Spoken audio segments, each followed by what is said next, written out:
Hello बच्चों, स्वागत है आपका एक बार फिर से आपके अपने खूबसूरत से चैनल SCA शाजापुर में। कैसे हैं आप सभी? बढ़िया है, अच्छे हैं। तो बच्चों, पिछली क्लास में हमने 1.2 के बारे में पढ़ा। 1.2 को पूरी हमने हल कर ली थी और आज की क्लास में 1.2 के कुछ उदाहरण हमारे रह गए थे। वो उदाहरण हम आज हल करने वाले हैं और इसी में हम 1.3 को चालू करने वाले हैं। ठीक है, तो तैयार हो जाइए अगले वीडियो के लिए, अगली क्लास के लिए। देखें, 1.2 के कुछ उदाहरण हमारे रह गए थे। उदाहरण नंबर 5 आपकी बुक का, संख्याओं 4 की पावर n पर विचार कीजिए कि जहां n एक प्राकृत संख्या है। जांच कीजिए कि क्या n का कोई ऐसा मान है जिसके लिए 4 की पावर n अंक 0 पर समाप्त होता है। इसके पहले हमने प्रश्नावली में भी ये प्रश्न देखा था, ऐसा ही 6 की पावर n वाला सेम उसी तरीके से होगा। तो हम 4 के अगर टुकड़े करके देखें, 4 के अगर ऐसे हम अभाज्य गुणनखंड करके देखते हैं 4 की घात n के, तो 2 की घात n गुणित 2 की घात n आता है। तो यहाँ पर देखो 5 का एक भी गुणनखंड नहीं आया है, अर्थात ये जो 4 है 5 से विभाज्य नहीं हो रहा है। और कोई भी संख्या 0 पर समाप्त अगर होगी तो उसका 5 से विभाज्य होना जरूरी है, 5 से भाग जाना जरूरी है। तो इस संख्या में 5 से भाग नहीं जा रहा है, इसलिए ये कभी भी 0 पर समाप्त नहीं होगी। तो हमने लिखा कि हम जानते हैं कि 4 की पावर n बराबर 2 की पावर n गुणित 2 की पावर n का गुणनखंड है, 5 नहीं है। अतः किसी भी प्राकृत संख्या n के लिए 4 की पावर n संख्या अंक 0 पर समाप्त नहीं होगी, क्योंकि 0 पर समाप्त होने वाली संख्या 5 से विभाज्य होती है। यह संख्या 5 से विभाज्य नहीं है। ठीक है, ऐसा आपको एग्जाम में लिखना है। क्लियर है? अगला उदाहरण, उदाहरण नंबर 6 और 20 के अभाज्य गुणनखंड विधि से HCF और LCM ज्ञात करना है। प्रश्नावली में भी हमने बहुत सारे प्रश्न हल करे हैं। देखो, इसका अभाज्य गुणनखंड हम करते हैं हल। देखो इनका 6 का, तो 6 के टुकड़े कर दो, 2 तिया 6, 3 एकम 3। फिर 20 के टुकड़े कर दो, 2 एकम 2, 0, फिर 2 पंजे 10, 5 एकम 5। फिर हम देखेंगे 6 को हम लिख सकते हैं 2 गुणित 3 और 20 को हम लिख सकते हैं 2 गुणित 2 गुणित 5। ठीक है, HCF हम निकालते हैं तो HCF क्या होता है? जो दोनों में कॉमन हो वो HCF। तो देखो दोनों में कॉमन क्या दिख रहा है आपको? 2 दोनों में है, तो इसका HCF आ गया 2। अब LCM देखना है तो पहले ऊपर वाली दोनों संख्या लिख लो, 2 गुणित 3। अब नीचे कौन से लिखनी है? जो ऊपर नहीं आई है, 2 और 5 नहीं है, तो 2 और 5 यहाँ पे ऐसे लिखना है। ठीक है, अपन हम इसको पहले भी हल कर चुके हैं, इसलिए थोड़ा सा मैं फास्ट बता रहा हूँ इसको। तो 2 तिया 6, 6 दूनी 12 और 12 पंजे 60। तो LCM क्या आ गया? 60 आ गया। क्लियर है? अगला क्वेश्चन देखें, उदाहरण नंबर 7, अभाज्य गुणनखंड विधि द्वारा 96 और 404 का HCF ज्ञात कीजिए और इनका LCM भी ज्ञात करना है। ठीक है, तो हल करते हैं। 96 के अभाज्य गुणनखंड हम करते हैं, 2 चुके 8, 1 बचा 16 हो गए, 2 8 16, फिर 2 दूने 4 और 2 तिया 6, फिर ये 23 से ही जाएगा, 23 एकम 23। फिर 404 को देखते हैं, 2 से देखते हैं, 2 दूने 4, 0 का 0, फिर 2 दूना 4, फिर 2 एकम 2, 0, फिर 2 एकम 2। अब 101 आ गया है। ट्राई करते हैं 3 से, अगर मान लो देखते हैं तो 3 तिया 9, 1 बच जाता है, 3 से नहीं जाएगा, 5 से भी नहीं जाएगा, 6, 7 से देखते हैं, 7 एकम 7, 3 बचा, 31 हो गए, 7 से भी नहीं जा रहा, 8 9, 9 एकम 9, फिर 1 बच गया। 11 से देखें तो 11 101 जाएगा ही नहीं, 13 से देखें, 13 से भी नहीं जा रहा है। ठीक है, 15 16 17, तो ये 101 एकम 101 इसको हम कर देंगे डायरेक्ट, 101 एकम 101 से ये जाएगा।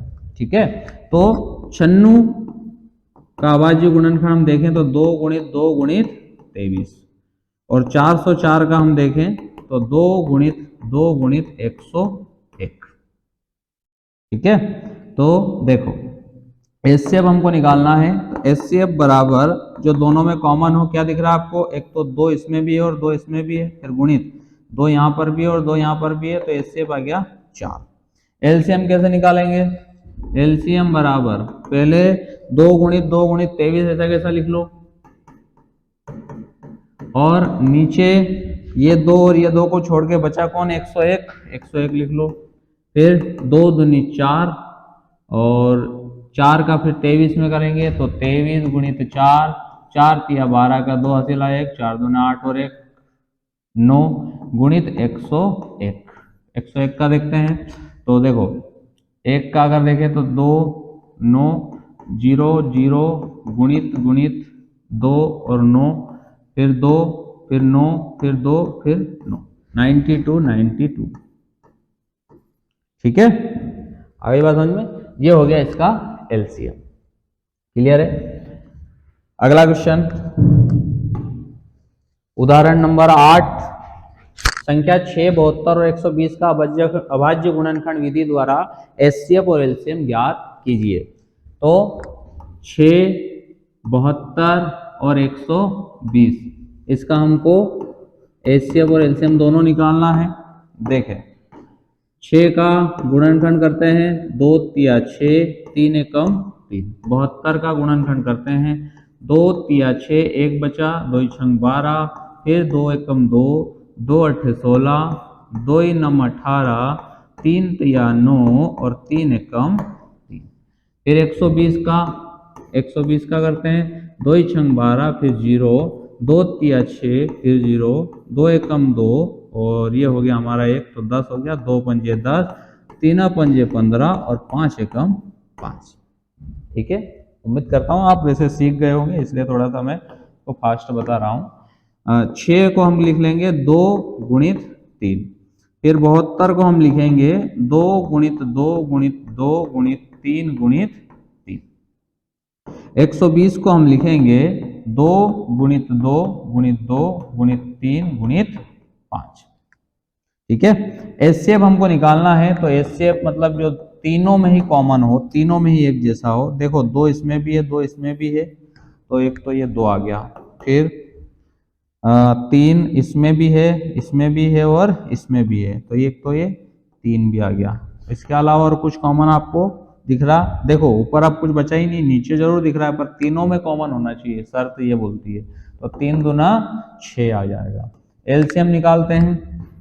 एलसीएम बराबर, एलसीएम के लिए क्या करेंगे, पहले ऊपर वाली पूरी संख्या लिख लो, 2 गुणित 3, फिर गुणित नीचे वाली में से वो हटा दो जो कॉमन में आ गई है, 2 2 और 3, बस इसको लिखेंगे 2 2 और 3, फिर गुणित नीचे में ये और ये तो हट जाएगा, बचा कौन? 2 2 और 5, 2 2 और 5।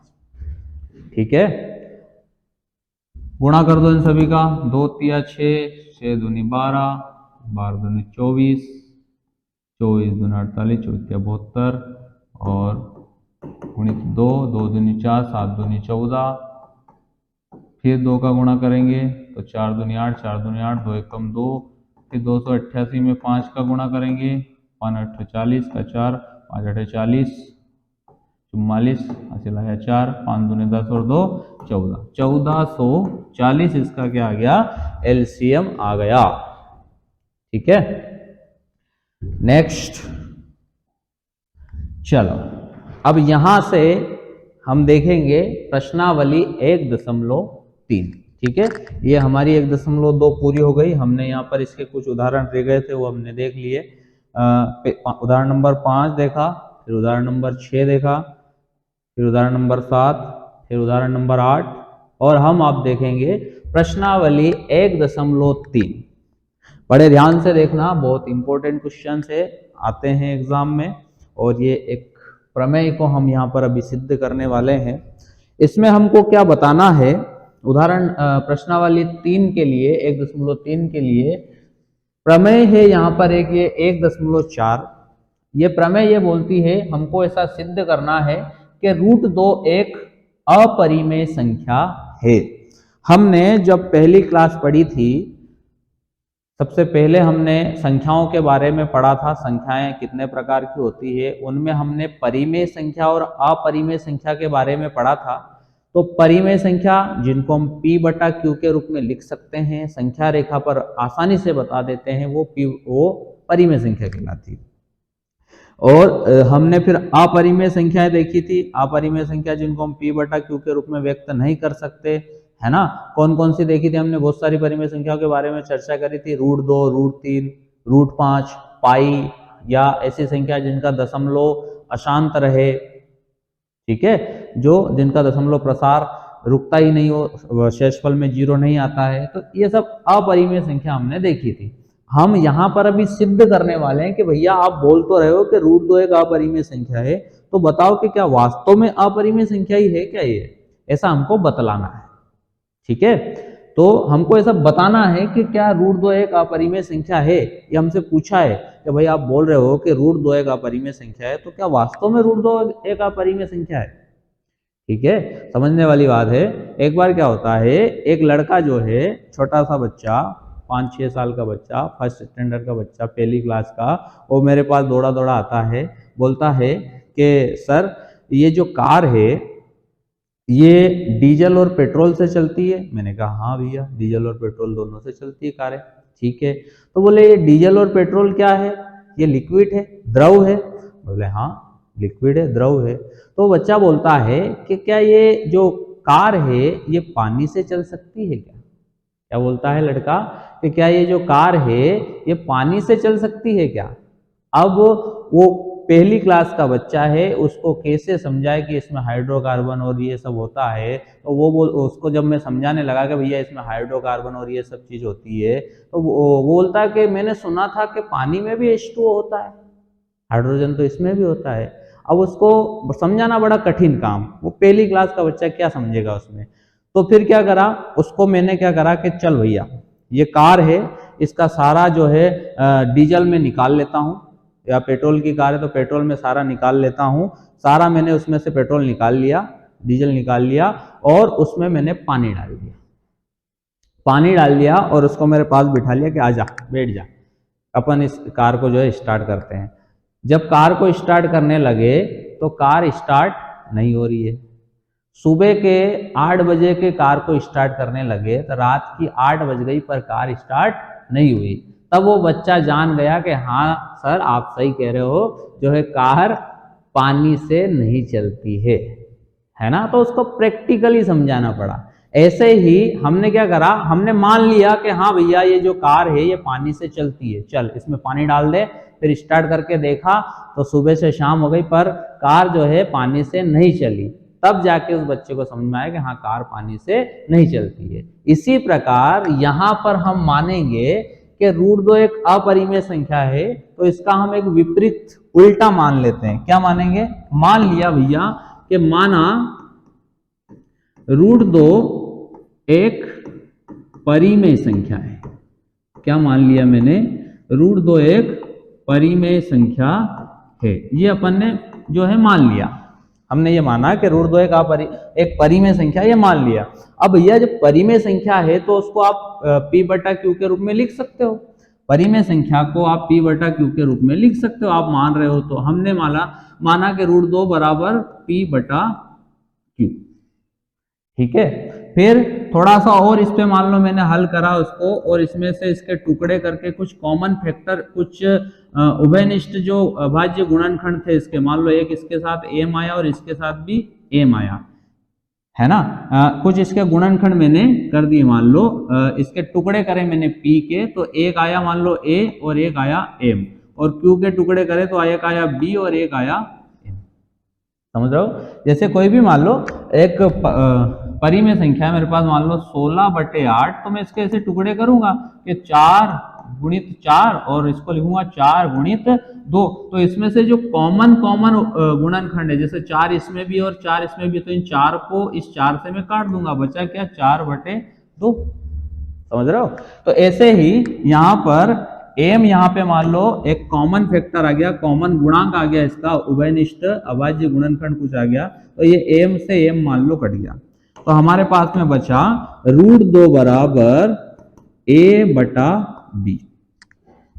ठीक है, क्या बचा? a बटा b। ये हमने माना है के कार जो है पानी से चल रही है, चलेगी, तो उसको लड़के को बिठा लिया और हम हल करने बैठे हैं, समझ रहे हो ना। मतलब कि हमने मान लिया कि √2 एक परिमेय संख्या है। आखिरी में हम निष्कर्ष निकाल के बता देंगे कि हाँ भैया √2 एक परिमेय संख्या नहीं है, ये एक अपरिमेय संख्या है, ठीक है, समझना।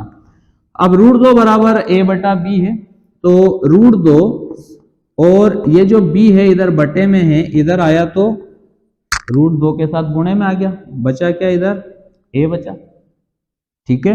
फिर मैं यहां से एक काम करता हूं, दोनों पक्षों का वर्ग कर देता हूं, दोनों पक्षों का वर्ग करने पर, ठीक है, दोनों पक्षों का मैंने वर्ग कर दिया, तो यहाँ पे मान लो b गुणित √2, इसका भी मैं पूरे का वर्ग करता हूं और a का भी वर्ग कर दिया, है ना। वर्ग करना मतलब कि पावर 2 कर देना, घात 2 लगा देना। अब ये b गुणित √2 है, तो b के साथ घात 2 अलग हो जाएगी, और √2 जो है इसकी घात 2 अगर मैं करूंगा तो समझना इधर, अगर मैं √2 की घात 2 करता हूं तो कुछ लोग ऐसे डायरेक्ट समझा देते हैं कि रूट से 2 कट गया, बचा क्या 2, और वास्तव में होता क्या है, अगर आपके पास ऐसा लिखा है कि √2 और उस पूरे की घात 2 है, तो इसका मतलब ये हुआ कि √2 गुणित √2, ठीक है। और इस √2 को आप ऐसा लिख सकते हो, पूरे रूट के अंदर 2 गुणित 2, और रूट से संख्या बाहर कब आती है, जब उसके जोड़े बनते हैं। तो देखो 2 का जोड़ा बन गया, तो 2 यहां से बाहर आ गया, तो √2 की घात 2 का मतलब क्या होता है 2 होता है, समझ गए। तो यहां से √2 की घात 2 का करेंगे तो क्या आएगा 2 आएगा। ऐसे ही मान लो √3 की घात 2 का मतलब करेंगे तो √3 की घात 2 का मतलब 3 आएगा, √5 की घात 2 का मतलब 5 होगा, ठीक है, बराबर a की घात 2। यहां तक समझ में आ गया। इसको बोल दो समीकरण नंबर 1, ये बाद में काम आएगी अपने, है ना, बड़े आराम से एक एक स्टेप को देखते जाना, ठीक। अब इसके बाद में मान लो हमारे पास में ये आया कि a की घात 2 b गुणित 2 बराबर a की घात 2, तो मैं ये जो 2 है ये इधर गुणे में है, इधर जाएगा तो बटे में हो जाएगा, यानी कि b² बराबर a की घात 2 और बटे में क्या आ गया 2, बटे में क्या आ गया 2 आ गया। अब यहां पर एक प्रमेय होती है, वो प्रमेय क्या बोलती है, प्रमेय ये बोलती है, हालांकि उसको हम सिद्ध नहीं करेंगे, सिद्ध नहीं करना अपने को, खाली उस प्रमेय को हमको सीखना है कि वो प्रमेय क्या बोल रही है। प्रमेय ये बोल रही है कि कोई सी भी एक संख्या है, मान लो वो संख्या है p की घात 2, एक संख्या है p की घात 2, ये संख्या किसी एक संख्या है मान लो 2 है, ये p की घात 2 इस 2 से विभाज्य होती है, अर्थात p की घात 2 में 2 का भाग चला जाता है, तो इस प्रमेय के अनुसार खाली जो p रहेगा उसमें भी 2 का भाग चला जाएगा, समझ रहे हो ना।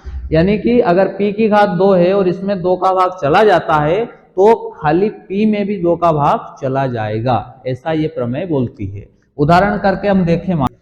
तो स्वागत है बच्चों, अगर आपको विजय सर का 10th का कोर्स ज्वाइन करना है मैथमेटिक्स और सोशल साइंस, तो ऐसे वीडियो प्राप्त करने के लिए आप हमारे एप्लीकेशन SCA शाजापुर पर जा करके उसे डाउनलोड करके वहाँ से आप कोर्स खरीद सकते हैं, और कोर्स पे अच्छा खासा आपको डिस्काउंट दिया जाएगा।